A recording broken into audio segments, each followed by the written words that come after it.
And good morning, everybody. Welcome to the DFS Minute. I'm your host, Michael Rathburn, aka Rath. Follow me on Twitter at FantasyWrath.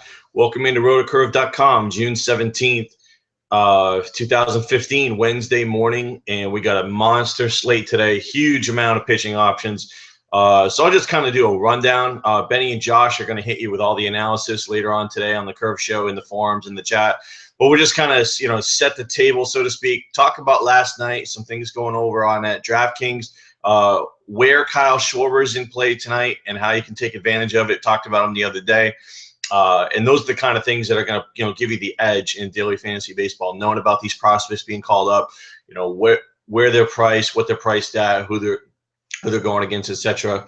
So we're talking about last night, and when you're on a heater, it's good. And we've been on a heater now for a little bit, especially on the starting pitching, which is good because you want to nail it. I think that what happens is you go on a little bit of a cold stretch with starting pitching, and you start to reevaluate.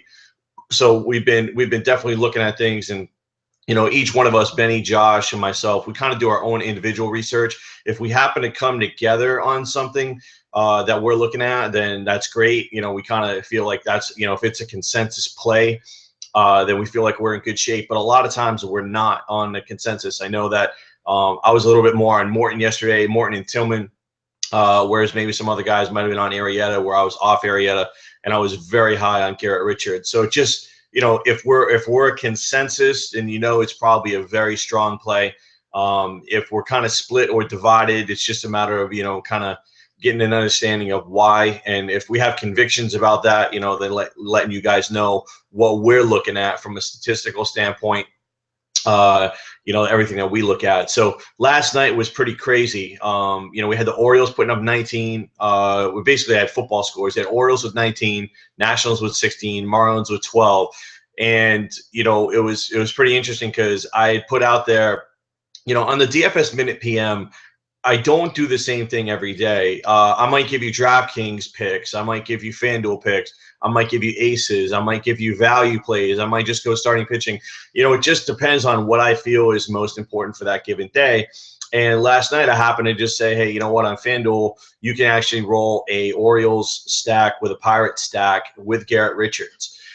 Well, it looks like I wasn't the only one that did that, because as I'm playing in some tournaments over on FanDuel, I look at a couple guys who I definitely respect in the industry that have a very strong record of success. That's Beep, I'm a Jeep, and Mirage 888 AJ, who works over at DraftKings. These guys are monster DFS baseball players and football as well. AJ, I believe, it's been to 13 live finals, which is got to be the record. I don't know who's keeping track, but that's just a monster number. And Beep, I'm a Jeep is probably one of the top 5 MLB players right now going, if not number 1. So, from that perspective, it was just kind of funny to see those guys. I was chatting with them on Twitter. I said, hey, we happen to have the same lineup tonight, and those are guys who don't tout. They don't give out picks. They don't do anything. So it's just kind of funny that, it just worked out that way, because when the Orioles lineup came out, you had no Wieters and you had no Jones, and Parmalee wasn't in play. And I talked about that. It was kind of funny because, Parmalee, I think, was hitting 5th or 6th. And I was like, man, that's really going to screw everybody's stacks. And sure enough, Parmalee went out there and had a monster game. But even still, if you had the Orioles and you had the Pirates, you threw in Richards, you had a pretty good night. I know we had a good night over on FanDuel. So now what we're going to do is we're not going to go crazy, but we're going to take some of that extra winnings and maybe sprinkle it around to some live event qualifiers, try to get one of those live seats. So that's where we're going to kind of use some of that extra money that we picked up last night. Some action over on DraftKings. They put up a PGA King of the Hill. If you don't know about King of the Hill, it's a head-to-head competition for 10 grand. Basically, they run a qualifier every night, and then it's a one-on-one matchup with the winner getting the 20K or so. And then they also have some additional prizes on top of that, and an event at the end of the year. So very cool that they're doing it for PGA. Obviously, instead of once a night, it's going to be once a week. But this head-to-head competition definitely is, pretty cool and innovative in the industry. We talked about DraftKings Kings Cup the other day, and they're going to be running qualifiers early part of July, I think, leading up until the All-Star break. And with the 32 teams, the 24 buy-ins at 5K plus, and then 8 seats left open. I definitely think that DraftKings is onto something. This head-to-head competition, I do feel that it's untapped. And Draft Street did it when they were in operations. I think it might have been last year or the year before, where they had that big, huge bracket head-to-head tournament. I think that it's something that's being overlooked. And I know it's a huge issue from a software perspective and being able to track it and just the logistics of it. But I think that the head-to-head bracket style, I think that there's a lot more left to be, said on this type of format for DFS, I think in all sports. So I'm definitely interested to see and talk to guys in New York at FSTA about what their thoughts are on brackets as a whole in DFS, and the kind of putting the onus back on head-to-head matchups being the most important thing that people should play, with tournaments obviously being a big part of people winning money. But really and truly, we want to play heads-ups first. As we always tell you here, you want to play 50-50s and heads-ups with a little bit of money in tournaments. Look, on any given night, you might switch up and play some tournaments. You don't feel like playing heads-up, etc. Just be aware and be careful of your bankroll management. But so King of the Hill PGA starting up, and good time to do it, especially with the Millionaire Maker coming. And that leads me into the PGA Millionaire Maker. It's at 103,000 entries out of 143. This baby's going to fill.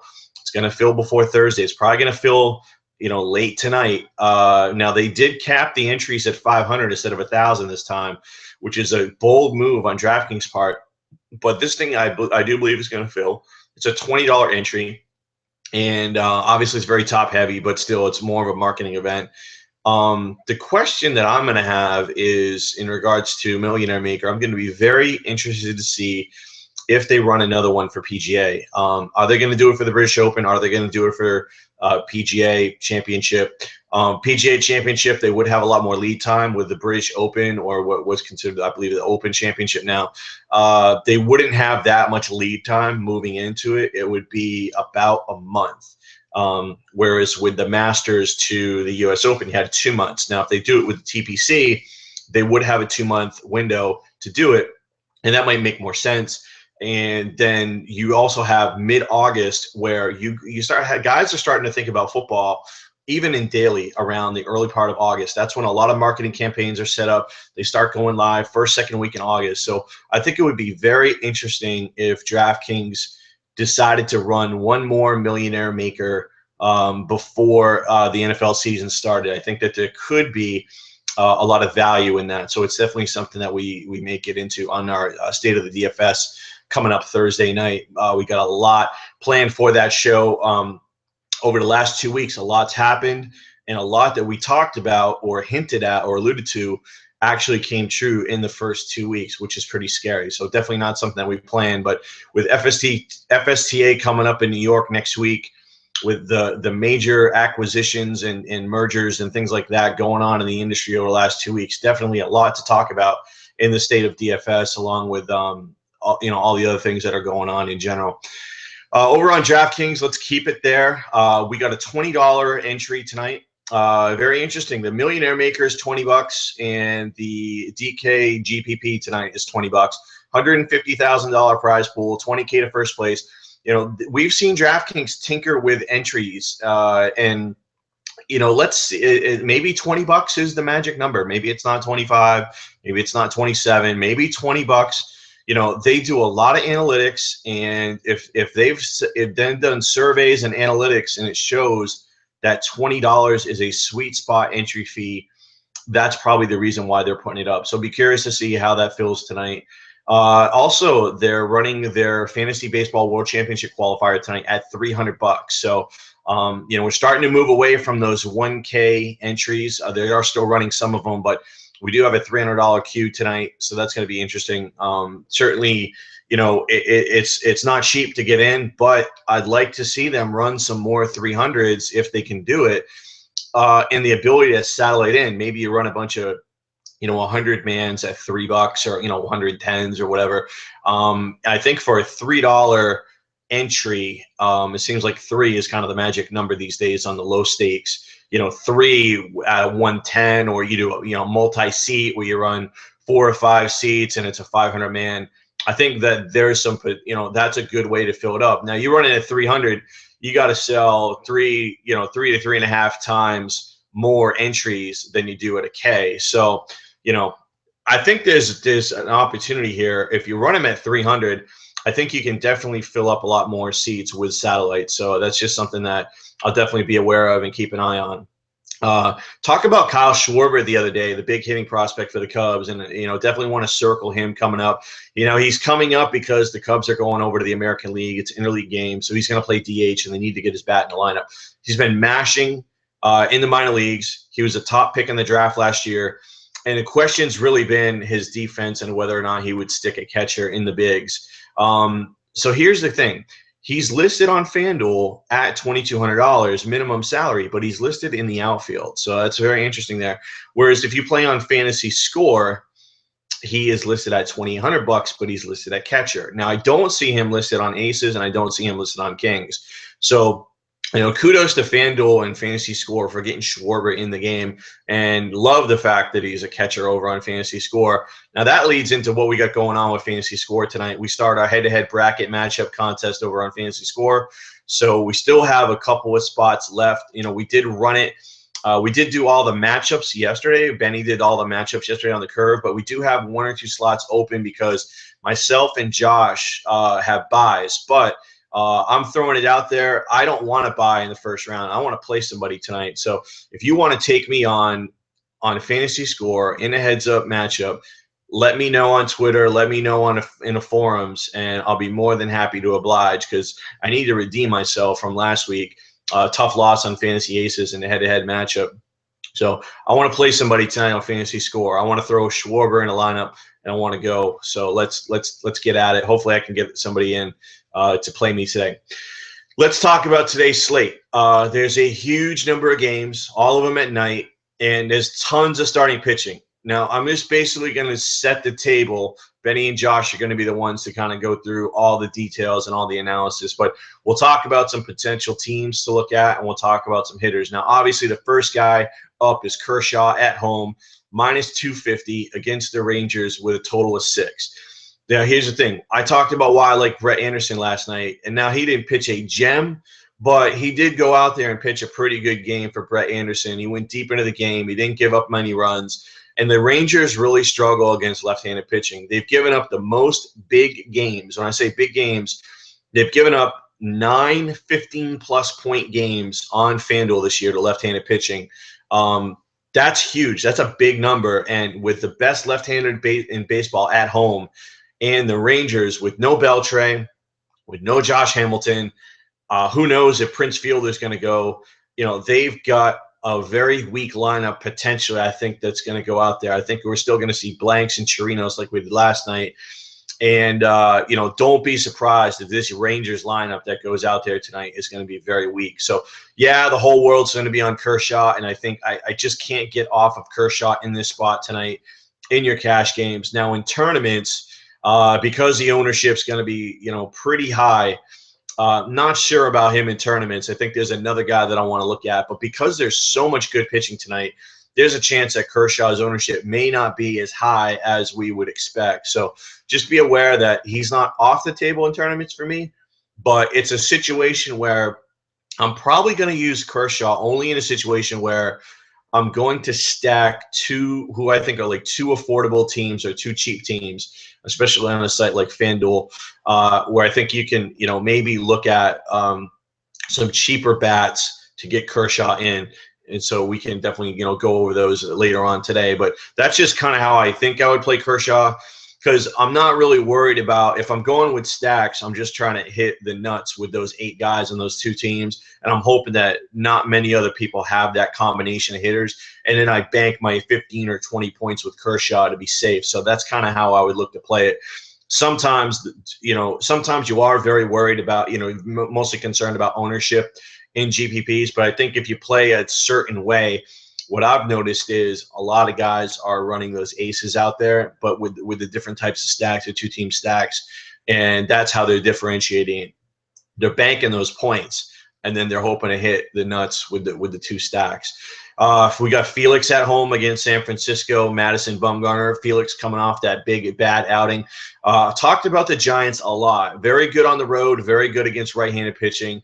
Now, the road thing here may not come into play as much because it is, basically a pitcher's park in Seattle. So I'm not sure that the Giants really get a bump here. They do pick up the edge for getting a DH, but they don't have Hunter Pence. So, I'm not high on Felix in this spot. He's probably downgraded for me a little bit. Definitely more of a tournament play for me. I'm looking at hopefully lower ownership owned. It seems like Bumgarner always goes against a monster ace. It just seems like, and I recommend him a lot. Whenever he's going against an ace pitcher, I actually do recommend Bumgarner because I think he's low owned, and he usually goes out there and throws a gem. So the Mariners are better against lefties, mostly due to Nelson Cruz. But Bumgarner in this spot could be sneaky. I'm not super high on him, but I think in a tournament he's somebody that definitely warrants a look because the ownership level could be pretty low. And if something bad happens with Kershaw and Felix, you could be sitting pretty good. Well, let's get into some more pitchers. We got Carlos Martinez against the Twins on the road.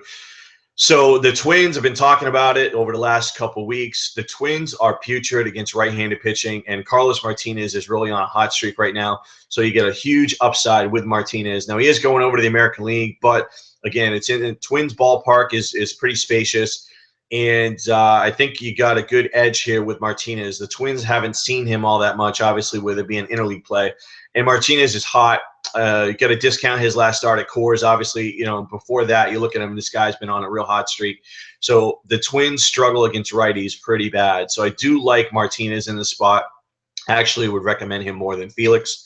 So I think Martinez is kind of sliding in as like my second or third option on the board today. Another guy that you got to look at is more, again, a tournament play, but he's been elite at home, is Drew Hutchison at home against the Mets. And, we saw Chris Heston throw a no-hitter against the Mets. We get the Mets going on the road here. Here's the key with Hutchinson, too. You've got John Neese, left-handed pitcher, going into Toronto against that monster right-handed bat lineup. Now, probably no Encarnacion. We'll see what happens with him.